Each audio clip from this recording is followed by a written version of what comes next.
80 سال ہم نے حفاظت کی ہے. یہ تو ہم نے تو جہنم کی بہت کی تدبیر پر تیری رحمت نے گوارا نہیں کیا. ہم نے کون سا کام سیدھا کیا ہے؟ تو ابھی 3 سال پہلے بھی تو ہم نے تو ٹھکانے لگا دیا تھا ملک, اللہ نے پھر اٹھا دیے. اسباب کس نے جمع کیے ہیں؟ وہ پیج کیسے پھٹ گیا ہے, کیسے اختلاف ہو گیا اور کیسے رجیم چینج ہو گیا, تو یہ سب اللہ نے کیا ہے. کوئی ٹیڑھا ہونے لگتے ہیں تو وہ دیوار سیدھی کرتا رہے. اور اگر جو ہم راز اسے کہہ رہے ہیں وہ اگر اسلام کی نشت ثانیہ ہے, یقیناً وہی ہے, اور اس میں اس کا کوئی کردار ہوگا, تو اس سے پہلے اپنے اطوار بھی تو بدلنے ہوں گے نا.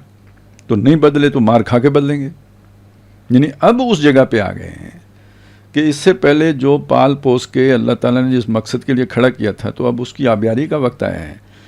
تو پھر وہ سارے آپ کے اندر اوصاف بھی پیدا ہونے چاہیے نا, جو اس کے لیے وہ کیا اقبال نے جو بیان کیا تھا کہ سبق پھر پڑھ صداقت کا, شجاعت کا, عدالت کا, لیا جائے گا تجھ سے کام دنیا کی امامت کا.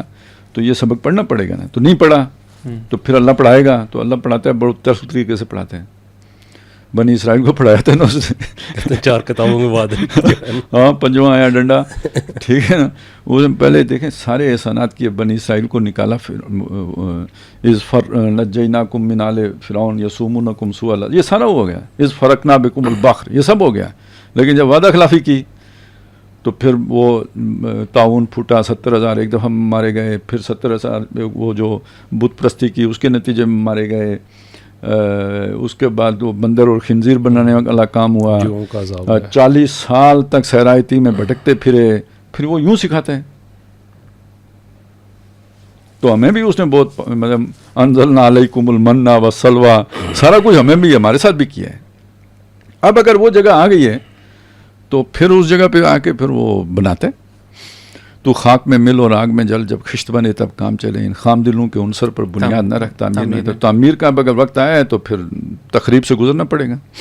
وہ ہمارے ویور اکثر یہ بھی کہتے ہیں کہ یار عباسی صاحب ڈراتے بہت ہیں. تو وہ بعض کہتے ہیں یار وہ جو ہے نا خوشخبریاں بہت سناتے ہیں, بڑی امید رکھی ہے.